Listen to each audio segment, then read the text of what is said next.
they're here for a reason, and I want to get to them here momentarily. Let me turn this audio off.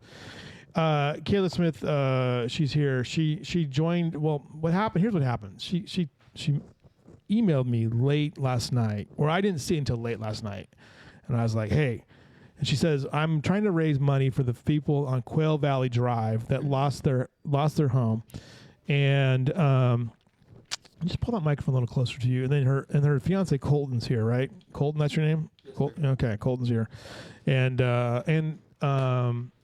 Quail Valley Drive, there was a fire at the end of the cul-de-sac. Mm-hmm. It destroyed a mobile home. There was 3 people living there. It was a woman, her husband, and then her sister.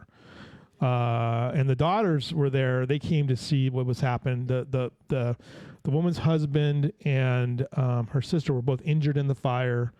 They may have lost their dog, who was an elderly pit bull, in the fire. But this thing, if you ever seen like an older mobile home, they just go up. And I have some video here of the actual fire. This is the Kerrville Fire Department putting it. So you can see that their home was completely destroyed by this fire. And just terrible. And we were actually fortunate in that day that nothing else happened, because we've had such bad winds and it's been so dry and everything like that. But Kayla reached out and she says, look, they didn't have insurance. We need to do a fundraiser. And welcome to the show. How are you? Thank you. Yeah. Tell us a bit what you're trying to accomplish. Okay, so, we actually just told the people that we were going to do a benefit for them late last night. Yeah. So they were surprised this morning that we were going to do this for them. Okay. We just want to help our community, and that's, pretty much. So how do you know the family? We actually don't. He ran into the fire. Yeah. And that is how we all met. I was in the ER kind of like freaking out, and she was like, are you Colton Townsend's wife? And I'm like, yes, I am. And she just gave me a big old hug, and that's so Colton, how we you got him out. met. Tell us what happened. It was kind of crazy. I just saw the flame in the fire, and I was like, you know what? I'm gonna go see what I can do to help out. Right. Do you live nearby, or? I live off Quail Valley. Okay, I live so on the backside. The backside. So did you? So one of the neighbors said he heard it kind of like an explosion. Like propane tanks going off. Yeah. So he said that, but the house was immediately engulfed apparently. So Yes, sir. what did you see? Tell us about what you saw, what you heard, and what you saw. Well, I heard like 2 bangs, and I was like, what was that? Just instinct, adrenaline kicked in, and I was just taking action, see what I could do to help out. If someone wanted to do that for me, I would be appreciative as well. Yeah. Yeah. And so when you got over there, what was were they already out of the house, or were they trying to get out of the house? They were getting out of the house. Yeah. And they were already injured, right, at that point. So what happened then? Were neighbors out? Did people call 911? What was going on? Finally, the fire department showed up, and they started putting the flame out. So there was a point where he actually blacked out, and someone came and got me because he had blacked out. Oh, really? Yes. And so then we were all like, waving the ambulance and all that stuff. Yeah. So did you go to the ER too? Yes, sir, I did. He was not going to, but... Well, because... where did you black out just from the smoke, or the smoke inhalation? Oh yeah, right. Did you go into the house, or did you get them, or were they already out of the house? No, I went into the house. They went into the house and helped them get out. That's highly dangerous, man. What was? I mean. Yeah. The heat. You ever been around? Experienced a house fire at all? Yeah. Yeah, back in the Panhandle when I was younger. Yeah, I mean the heat of those fires is so intense. Yeah. So, but so what's on your mind as far as like what to do? Okay, so we want to basically do a barbecue plate, pulled pork, brisket with 2 sides, have some baked goods on the side for them, and possibly do a silent auction if we can get enough stuff, donated. Yeah, right. Like I said, they don't have any insurance, so it's much money we can raise. Yeah. Especially for a hotel room right now. That's outrageous. Right. It's outrageous, yeah. And this is tough because, I mean, like nothing was left at that house. I mean, there's nothing to go back to. It's a total loss. The lady didn't even have her cell phone with her. Yeah. She didn't have anything but the clothes on her body. Right, yes. And I did have a chance to talk to. Do we know if the dog made it? Do we know? I don't think did the dog make it. Okay. So just so we know, we're talking to Colton Townsend, right? And Colton, how long have you lived in Kerrville? 31 years. 31, their entire life, huh? Yes, sir. And then you guys live on Quail Valley. And so what happened to you? Were you at home or where were you? I was actually playing mom and getting all the neighborhood kids back, and we were all in my car in the AC, and we were just driving backwards pretty much from all of the flames because the whole street was black. Yeah. So we were just kind of trying to stay out of the way and kind of getting, all the kiddos because there's a lot of kids in that neighborhood. Yeah. And naturally, the kids wanted to go towards their parents running. And I'm like, no, you can't do that. Yeah. You got to go backwards. Right. And so me and my neighbor, we just kind of got all the neighborhood kids. Yeah. Right. We were just kind of hoping and praying. And I called my dad frantic because he lives in Comfort. I'm like, I need you here. I don't know what to do. Colton ran into the fire. I don't know where he is. Yeah. And so right.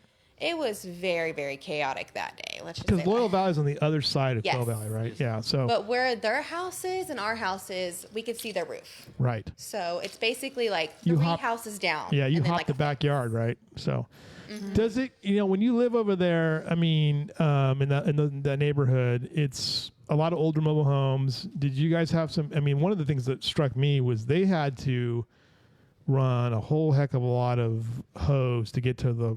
I mean, I don't know how long it took the fire department to get that laid out. Everyone had their, home water hose, and Just everyone was extending watering hoses. everywhere. Yeah, yeah, You know, yeah, because it's pretty compact in there too. it is. as well. Everyone kind of backs up to each other. Yeah. So when Colton runs into the fire, he kids the people out. He blacks out because smoke inhalation is nasty. And what was you going through your mind? I mean, did you see him go down, or what were you? I did not see him go down. We are such a small community over there. One of the girls that actually went with him and broke the fence together, Yeah. she came to me and she's like, you need to go get your man. He blacked out. And Yeah. I'm like, oh my gosh, Yeah. I can't go get him because I have the kids. I need, someone that's qualified Yeah. to go get him. Right. So my dad, who has no business running into that fire, Oh my God. ran into the fire and Yeah. kind of coached him out. Yeah. And that's when we kind of stopped the EMS and we're like, hey, this guy needs to go right here. Yeah. They're like, well, what's wrong with him? I'm like, well, he just blacked out, He just blacked- How long Passed did out. it take your dad to get from Comfort? Because you called him and he was in Comfort and then he was right Yes. there to get him out. Oh my God. It was like about 20 minutes. Yeah. Give or take. Yeah. But, I You mean, were in there everyone that was long? like- 15, 20 minutes. Oh my God. I saw him briefly one time and he's like, I got to go back. There's a dog. And I'm like, well, screw the dog. No, but Yeah. he's such a helpful guy. Yeah. He wanted to help everybody. And it was just like everyone didn't really know what to do. Everyone was just kind of going into this flame. Yeah. And no one knew where it started, what was happening. Yeah. And then the lady that lived on the backside of this family, she works night shift, so she was asleep. Oh my Yeah. God. So people were trying to wake her up. and Right. Because they had to go over. There was firefighters on her side, and then the smoke that came back. It took out those palm trees. It took out the oak trees that were behind their Yes. property. So Yeah, she said she felt like she was in some kind of big nightmare. yeah, right. Also, Oh well, my God. I got a call about it, and I'm sure it was fully engulfed by that time. But I was sitting over at Union Church, listening to the historical commission, and my daughter called me, and then Joe Herring texted me. He said, there's some kind of big fire out by your house. I actually live up off of Southway, and so I look out the window at the Union Church, and I just see a header of black smoke, and I'm like, well, something. When you see black smoke, it's like something combustible is on fire. That's like a building or something that has some oil in it or something along those lines. But it was so big, I was like, that might be a brush fire too.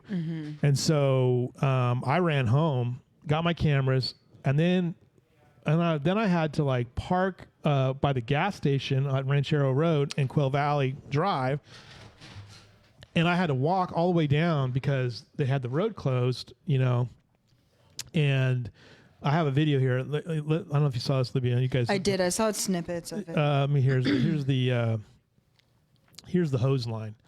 So I shot this hose line coming back. I'm like at the end of the cul-de-sac. I'm actually a couple hundred feet away from the cul-de-sac. So now you can see how much hose line they had to run because basically the hose line started at Ranchero Road, and you just see I'm just walking. You said a quarter mile of It was hose. a quarter mile of hose at least, because I measured it. It was each length is about 100 feet, and there was by 10 or 15 lengths of. Well, there was at least 10, if not more. And so I don't know how long it took them to get all that sort of installed before they could even fight the fire. They had one pumper truck that was there, and so you can see now. I stop here, and you can zoom in how far it was. And so I'm sure the response. Oh my God. Yeah. Did you guys know that how much hose line they had to run? We didn't see any of that. Yeah. So we saw a bunch of cops just trying to get people out of the Out of the road way. at that point Right. because everyone was just kind of, parked and just running, you know? So there was no way for the fire trucks to get in. So everyone was just trying to coach everyone to back up. Get up, back up, right. Okay. Yeah, so we didn't know any of that Right. actually. Yeah. So where do you guys envision this is going to happen? Do you have any ideas, or what do you guys need? Who do you need to help, or how can people get a hold of you? We'll actually write an article out of this and send it out. But what is the plan? Well, the plan is basically just to help them any way we can, pretty much.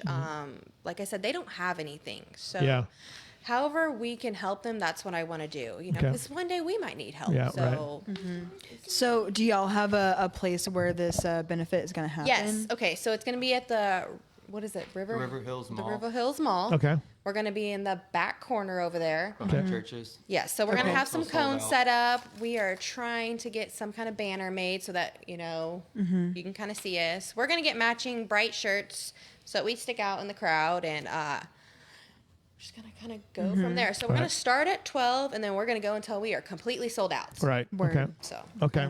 Good job. Did you get any burns or anything like that? Were you okay? No, just smoke inhalation. Just You just smelled smoke terrible, he was probably. very lucky. Yeah, you were very lucky. Yeah. Very, very lucky. Right. Probably. Well, you won't think twice again. You'll do it. You'll know what. He said he would do it again. You do it again. Well, we do those things. It's community helps community. Yeah. Yeah. Right. Bottom line. I was just thinking that phrase in my Like head. if my house Oh was on my fire God. and I seen people run to me, I didn't know. Yeah. I was grateful either Right. way, So ironically, it's this guy's birthday this weekend. Oh. And we told this family, and we're like, we expect you to be there. Like, you guys need to come eat. It's going to be like one big block party pretty much now. And everyone just come eat, have a good time. And this is the benefit's the same day as his birthday? No, it's actually okay. the birthday is this weekend. We wanted to have the benefit a little bit out because, like I said, they didn't even know that we were doing this benefit for them. So I wanted to surprise them. Okay, good. Because right now they're just living with the daughter and they're all pretty crammed in. When is the benefit again? It's going to be on April 12th. Okay. April 12th. Okay. Noon to sold out. All right. River Hills parking lot. All right. Perfect. Good job, both of you. And how do people get in touch with Yeah. you if they Well, want to help? you can find me on Facebook or you can contact me directly. I'm going to So- publish the story. Okay. Yeah. With all their contact information here, and we'll get more details out to everybody. But thank you both for doing this, and Colton, thanks for taking action. Thinking on a whim. Yeah. Thanks for being safe. Thank you guys for having us. Yeah, absolutely. Appreciate it. Thank you so All much. right, good job, you guys. All right, I know you had to go to San Antonio, so Yes, I'm All right. booking it now. Oh, God. Thank y'all. Okay, All right, drive thank safe, you guys. y'all. Appreciate it very much. Kayla and Smith and Wow. Colton Townsend and the daughter. Goodbye. Bye, you guys.